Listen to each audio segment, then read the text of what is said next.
What is going on out there, peeps? Are you guys paying attention to what the hell's going on in the markets? It's really crazy. I've been trying to read up on the European Central Bank and the Federal Reserve and their roles and what's going on out there. It's pretty crazy, to be honest with you. But I keep checking in on the markets, wanting to see how silver is responding to the announcement by the U.S. Mint. Again, these are two separate things, but it just, after, applying some common sense, I find it hard to believe that they can make such a push on cost for the American ego without it having some type of effect on silver value. But we'll get into that here in just a second. Again, a reminder, you guys, if you're thinking about buying some precious metals, run on over there to our friends at Money Metals Exchange. The link is in the description. If you're a first-time buyer and you buy more than $100 worth of precious metals, use promo code Pimpy, P-I-M-P-Y, and get your free half ounce of silver. You probably want to get on that right away. Over here we got Pimpy's Investment Chat, same name as the YouTube channel. We do talk about gold, silver, cryptocurrencies, as well as foreign currency investments. No politics. Save the politics for here, which is the hidden things in front of your eyes. Over here we do talk about QAnon, politics, NESARA, GESARA, current events, the whole 9 yards. Just be respectful. And if you got a Twitter, come join me over here on Twitter, just in case they do remove the groups off Facebook, because they seem to be on a mission. They've removed a handful of NESARA, GESARA groups, which is surprising to me. I'm very surprised, but nonetheless, they have. But if that happens to me, I'm going to be posting over here on Twitter. So come follow me here. The link is in the description. So this is what I'm talking about. The market's going a little cray-cray today. All right. Now, this is a surprise to me. Look at Bitcoin on a run. And look at Ethereum. I mean, the day before yesterday was in the 350s. Then it dropped back down to like 330s. And now it's back up to 360. It's unbelievable. XRP still hanging around a 25-cent mark. But Bitcoin above 11,000. Are these finally going on a 4-year cycle run that they were supposed to?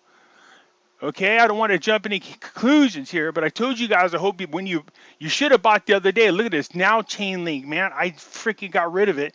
And look at this, although Ethereum is doing good, it's up 7%. 7%. Right now, out of all of them, that's the best performing one. 7%, but my Ethereum is second. So, yeah, again, we're watching this, and if you guys are interested in cryptocurrencies, again, in the description, just follow the link and it'll take you where you can buy cryptocurrencies. You don't have to have $11,000 to buy Bitcoin. You want to buy $40 worth, you can. You can buy fractionals. But for whatever reason, these are all on the run. All of them. I don't like the fact that the market and cryptos and gold and silver are all going up at the same time. Usually that's a manipulation, but nonetheless, we'll take it for what it is. You can see they're on a run. Bitcoin back up above 11,000. Ethereum at $363. This is looking good. Anyways, let's get over here to gold and silver.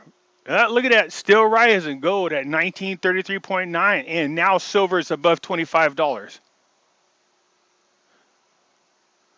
Or I think this morning when I spoke about it, it was at the low 24s. It's already at 25. Now again, a lot of us precious metal bugs have been talking, and this announcement by the Mint pertains to the silver eagles. They said they had to increase silver products, but we weren't sure how it was going to affect the market. But to me, just common sense said it affect it. It has to affect it. Because there's no way in how they would be able to sell those coins. The most recognizable, exchangeable, sellable coin in the world. The American Eagles. You can sell them anywhere around the world easily. So why would they increase the value of the eagle and then the silver market not respond? It doesn't make sense. You couldn't justify a high markup on the silver coins. People wouldn't buy them. Why? I could buy silver cheaper. Why would I want the American Eagle? Okay, so I think that's just the common sense we're applying, but we'll see where it goes. It's up $1.30. Gold's up $38.80. Not bad. You can see over here, again, when it comes to these cryptocurrencies, don't look at the dollar change. Look over here at the percentage change. The higher the percentage, the better. That's what you want. Look at this. Chain link now up 7%. Good Lord. Anyways, I wanted to show a couple things to you guys real quick here. So it says what a second term would mean for the U.S. financial policy. So it says a victory by Donald Trump would continue his administration's 4-year deregulatory streak, which has delivered at least $40 billion in gains to banks and other financial firms, according to the industry estimates. So if you come over here, that's talking about housing finance overall. Trump's administration could push ahead with its ambitious overhaul of the housing finance market.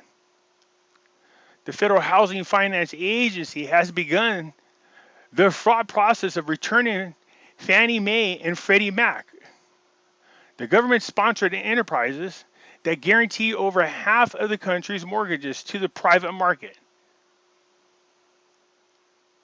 So is this what they're saying? They're returning it back to the private market? And because under Obama, what happened is Fannie Mae and Freddie Mac ended up buying a lot of people's mortgages. And it was happening under Trump a little bit. So if people were starting to default on their mortgages because of the Rona, Fannie Mae and Freddie Mac picked it up. So are they returning it back to the private market? Is that what this is saying? It has allowed the pair to bolster their capital based on retaining more of their profits, and is drawing up new capital requirements that should be finished by the end of the year. In a second term, the FHFA director would be able to process with plans to potentially raise billions of dollars on extra capital from private sources, slimming down the pair's activities, bolstering their internal controls, and reducing the risk exposure. Again, this, they're going to say, oh, he's just getting rich people rich. And yeah, he is. We know that. But it's not just them. This is working for everybody. Everybody's benefiting from this type of stuff. So we're talking about reforming housing, which it needs reformed. FinTech push. The Trump administration has been a major proponent of innovation in the financial services and has already taken steps to make it easier for technology firms to get into banking. A second term would give Trump officials more leeway to push further into this often controversial territory. Brian Brooks, acting as head of the Office of Control of the Currency, has strongly advocated that fintech firms should be allowed to apply for federal banking charters that would give them more freedom to expand across the country. While that idea has been legally challenged by the state regulators, a second Trump term would give the OCC more runway to get its idea off the ground. So, we've been noticing a lot of purging of banks. I think we want to see more banks. And not just big banks. I don't want to see just, we have a handful of banks. There's been a lot of mergers. I want to see a lot of independent banks, a lot more banks, a lot more competition. Under Trump, the Federal Deposit Insurance Corporation has begun issuing special depository license to non-bank companies for the first time in over a decade, paving the way for more non-bank companies to enter the sector if Trump wins this election next month. Talk about a booming economy. Bank capital, thanks to the bank deregulations legislation for many lenders, but global U.S. banks were largely left out of the package. Lobbyists expect Wall Street banks to win more capital relief if Trump is reelected, particularly with respect to the GSIB surcharge, an extra capital buffer required by global systematic important banks, which has been fighting the measure. So here's my thing. If Trump does something to bail these banks out, I'm not going to be too thrilled about it. I want to see people go to jail. A lot of these people have been doing some really corrupt shit, and I'm tired of administrations letting these people go.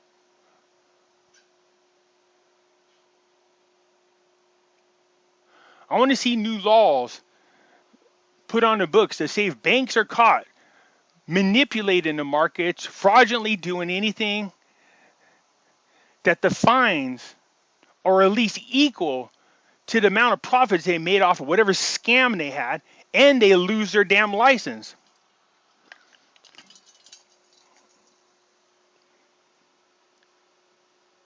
So in this case, it does look like more of the same. Trump, again, in this particular case, doesn't look like he's. I want to see some reform. If not, then I can't. I don't have any faith in what Trump's doing. So much for the quantum financial system coming out and ending all the corruption that's going on. That's not what this is talking about. If it comes out, I'll be the first to be thrilled to death. Let's see if it happens.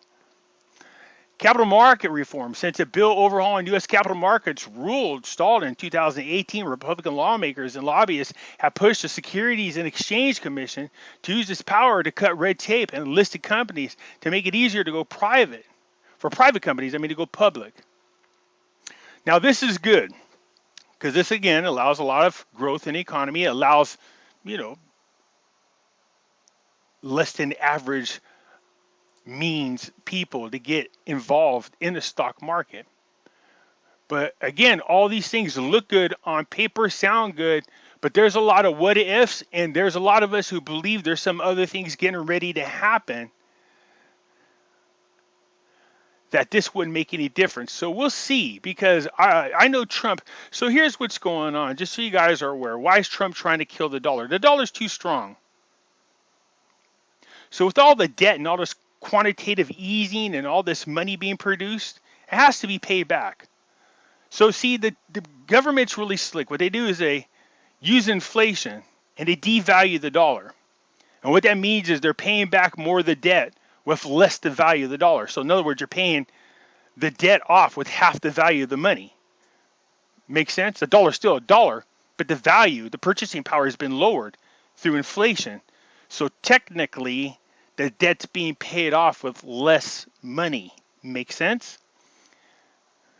And then once it gets to a certain point, the economy starts booming, people start going back to work, inflation is lowered. These assets are sold back to the private sector at a discount, and that's how the rich get rich. Yeah, I got a whole simplistic plan that's laid out. I should read it for you guys how it works. You guys, once I read that to you and we go over it, you'll have a much better understanding of what the hell is really going on here and why sometimes I feel concerned when I see certain things. See, the European Central Bank and the Federal Reserve are in cahoots with one another. They developed a system quite a long time ago that does this, this cycle that continues to go on. See, Trump talked about going into the gold standard. Until he does it, I think it's just all talk. It's just fluff. I want to see something happen. We definitely want to see the revaluing of gold and silver. And again, this move by the mint is very interesting. Let's see what it does to the market. Now, another thing I was complaining about cryptocurrencies, I want to prove my point again. Okay? Why I'm concerned about going 100% digital. And people talking about, oh, some's decentralized. And I say, oh, what happens if they take your money, blah, blah, blah. People are like, oh, they can't take your money. Yeah, look at this. The Romanian government is set to auction confiscated cryptocurrencies for the first time. So the government managed to seize cryptocurrencies. What they took is Bitcoin, Ethereum, although I would love to have the Ethereum. So, again, this isn't the first time. Look at this. In February 2020, United States Marshal Services auctioned off confiscated Bitcoin. The UK did it. So you see, that kind of stuff makes me concerned. The IRS is already paying an ass. With them, you're already guilty until proven innocent. How? It's that way now in our court system. Obviously, Michael Flynn, Kavanaugh. So the thing about being 100% digital is this. If whatever reason they make a mistake or they just want to screw with you, and they go, oops, we made a mistake, and then you spend months trying to fight to get your money back, and it can become very costly if you have to get lawyers and everything else involved. But if they confiscate your stuff and they sell it, man, that's, again, I just don't like 100% digital. I don't mind if they want to do a type of stable coin for each country, makes their own currency that can be exchanged into some type of asset-backed currency. That'd be great. But anyways, I just want to share with you this because this is one of the reasons why I have an issue with going 100% into digital currencies. All right, you guys. But again, this is looking good. Even cryptocurrencies, man, Ethereum up to 363, and it's nice to see Bitcoin above 11,000. All right, so I just wanted to share this with you guys super quick. Share those two articles, and I'm really curious to see what Trump's plans are. I know you guys keep talking about he's going to be doing this for us, he's going to be doing that, and I want to believe that. And you know, I have faith in Trump, but until some of these things start happening, I'm tired of listening to all the fluff. People trying to tell me that Mike Pence was arrested, tried, and executed, but I just seen the guy do a debate 2 days ago. What the hell? I wonder about you guys sometimes, man. I'm wondering. I want to see people get arrested. Now you heard Trump saying there's enough evidence to arrest these people, but you see Barr and them dragging their ass. They're all part of the same deep state. They act like they're your buddies and they tell you all the things you want to hear, but keep in mind, A.G. Barr was appointed by Bush, and he covered Bush's ass during the Iraq War. So don't think he's not in there now covering Bush's ass still. All right? There's a lot of really crazy things going on. So this is kind of a semi-rant along with this cryptocurrency one. All right, you guys? I agree with Trump. Let's see some damn arrests. I don't want to hear, oh, I don't want it to affect the elections. No, it should affect the elections. It absolutely should. We deserve to know the truth before we start voting. We should have known the truth before the mail-in ballots started happening. So, yeah, anyways, just rambling on a little bit. But look, the markets look good. We're happy. I told you guys about the hike in price. I did 2 videos on them for you guys to check out. Because, again, I don't want people to misunderstand. The U.S. Mint is dealing with the cost of U.S. minted coins. That doesn't mean the rest of the world has to follow in its place. That's why we're watching the market. Okay?